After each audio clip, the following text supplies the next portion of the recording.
Setting, buffet in Boise, Idaho called Chuckorama. Characters, me, u/conjunctivious, M, entitled mother, Ek, entitled kid, M, my mom, D, my dad. My parents are deaf and use sign language. I was with my family in a buffet, and I was looking around being the 9-year-old that watched people. As I was going around I saw a kid maybe 4 years of age. This is how it went on, but I went off lips. Ek, mom. Why are those people waving their hands *proceding to shake his hands around? Im proceeds to walk over to our table and immediately starts to yell. Why are you teaching my kid satanic symbols? My dad who can use an implant to hear, if he puts it on, we are talking in signland. M, I don't want to hear your ***T. Your satanic worshipping shouldn't be allowed in a restaurant. My dad is easily irritable and gets pissed when he is being pestered. D, please mind your tone miss, we are trying to enjoy our food. M, it's about time you leave you filthy satanists. This is the point when security is called in to assess the matter.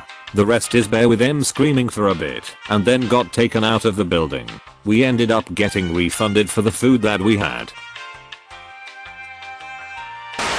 First, a little backstory. I recently moved across the country, back to warmer climates. It is very expensive to move furniture 2,000 miles, so a lot of stuff is cheaper to buy new. As I was separating my personal/sentimental belongings from what I was going to replace, I had a brilliant idea. I decided to offer the stuff I wasn't taking with me for free online, as most of the items were still in good condition. I'd rather my old furniture and assorted items go to charities and people who could use them instead of the landfill. My only condition was that the person taking something had to pick up and transport any item themselves. The first item I posted was my pull-up tower with VKR. It had some minor wear and tear, but it was still in overall great condition. It was then that I encountered the dreaded M. Thankfully, I only posted a newly created ML account along with my town as my contact info to limit my exposure to potential threats. In this case, an irate Karen. No name, no address, just the town, so people could assess travel for pickup. Me equals me, M equals mother completely detached from reality, Ike equals innocent kid, college student. Soon after posting that my pull-up tower was available for free, I was contacted by Ike. After an email correspondence, I suggested we talk on the phone and gave him my cell number. He called to discuss getting the tower. Ike, hi. I emailed you about the pull-up tower. I just started college at the state university in your town, and some friends and I are renting a house near campus. I think we could really use the equipment to save money by having it instead of a gym membership. Me, college is expensive, so I completely understand. Smart move on looking for ways to save money. I'd be happy to let you have it. You'll need to partially disassemble and reassemble it to get it through doorways. Nothing crazy. Just a couple of screws and bolts. It's surprisingly lightweight at 75 pounds and easy to move. Although, I do recommend a van or something large for transport. When do you think you can come pick it up? Ike, probably next month. Me, sorry, I'm moving in a couple of weeks, so I need it gone before then. If you can come sooner, it's yours. Otherwise, I'll have to give it to the next person. Ike, let me call my mom to borrow her car this weekend. It's a big SUV, and I should be able to swing by in a day or two. Me, great. That's when everything started to go horribly wrong. It was clear from what transpired next that whoever coined the phrase "no good deed goes unpunished" had clearly met this M. I get a phone call from Ike's phone, so I answer. Me, hello. M, you can deliver my son's tower on Saturday at 10 AM. Me, what? Who are you? M, I'm the customer. Are you stupid or something? I want you to deliver his workout equipment on Saturday. That's when I can be at the house to let you in. I'm very busy, you know. Me, I'm not a store lady, and I don't do deliveries. M, what? How dare you? I'm a paying customer. Me, no, you aren't.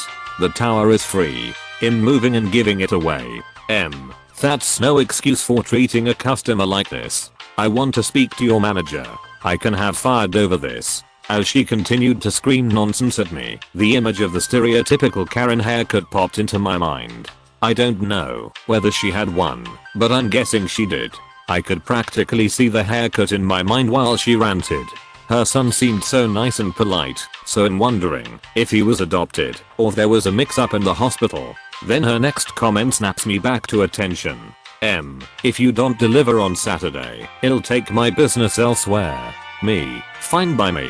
Later on, Ike emailed me to apologize for his mother.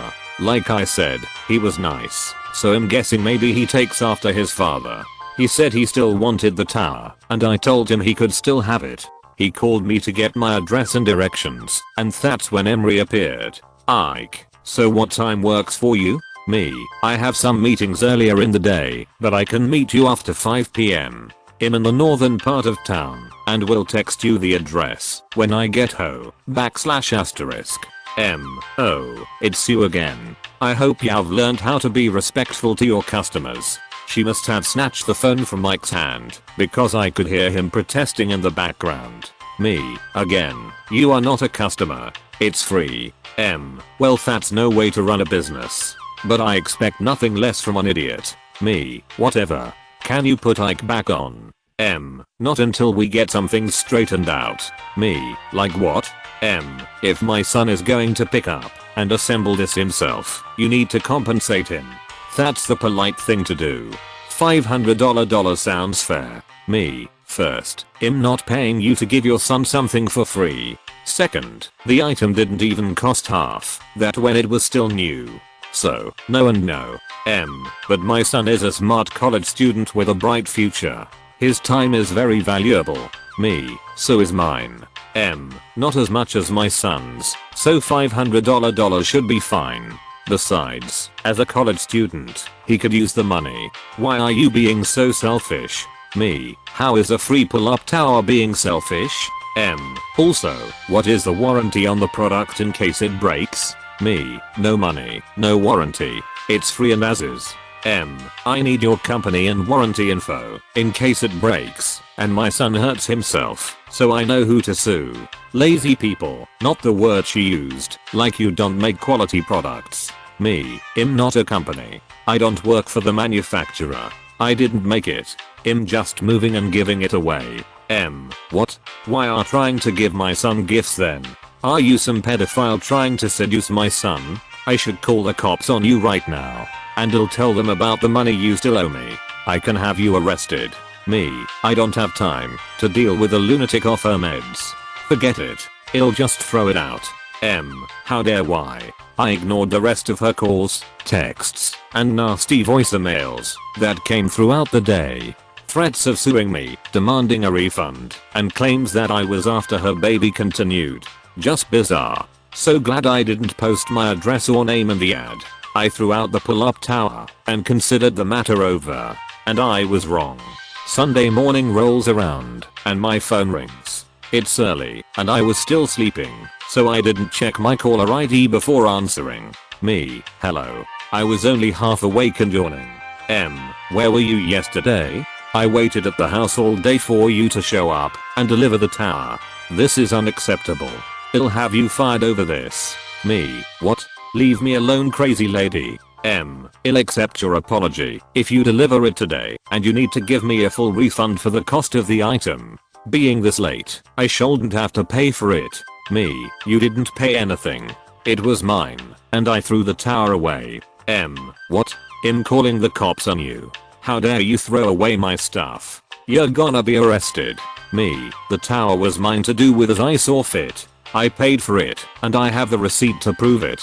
I had every right to throw it out. You're going to pay for the delay, the cost of a new tower, or I'm taking you to court. I'll have you arrested for stealing, and fraud, and child, /*. Me, go ahead and try. The tower belonged to me. I have the receipt. I also have insane voicemails, threats, and texts from you. You have nothing.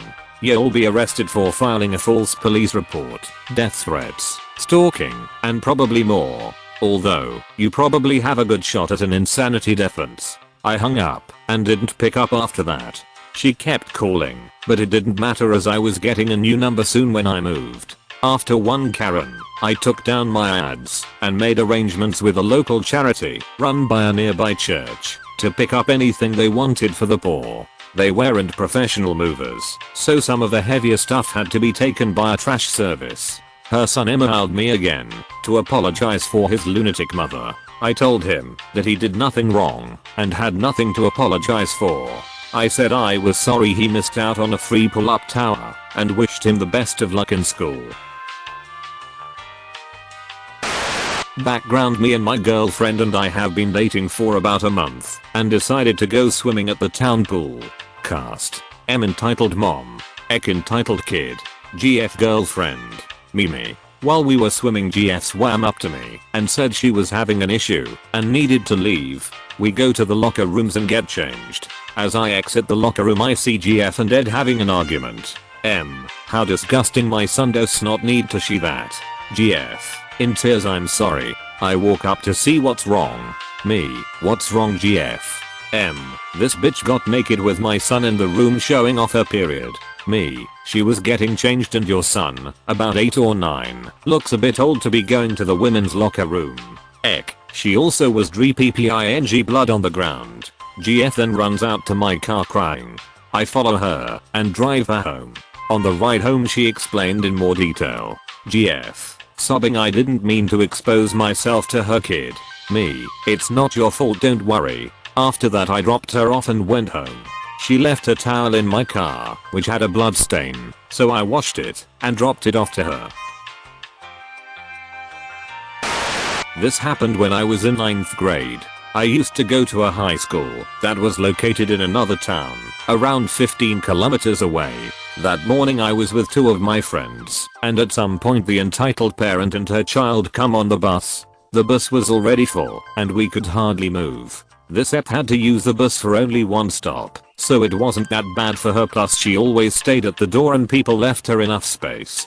To get to her stop it takes only 2 minutes, so it's not so bad, right? Well, that morning she started yelling at me and my friends because we were wearing our backpacks on our back. In my country we have many subjects at school, especially 9th grade, around 16 to 17, and teachers get really angry if you don't have your textbooks and notebooks with you, and with 6 subjects every day we ended up with 6 textbooks and 6 notebooks. Her words were something like, how dare you wear your backpacks on your back? Can't you see how many people are here? Carry them in your arms, you unmannered bastards. She complained about our backpacks before, but not like this, and we weren't going to do what she said because of how heavy they were. At some point this gentleman yells from the middle of bus, "Oh, shut up already. They are going to school to learn, and if you did too when you had the chance you would have a car right now." She didn't say a word after that. If you enjoyed the stories, slap the like and subscribe button for more of them, and don't forget to support the original writers with an upvote. Links are in the description. Peace out, and catch you tomorrow.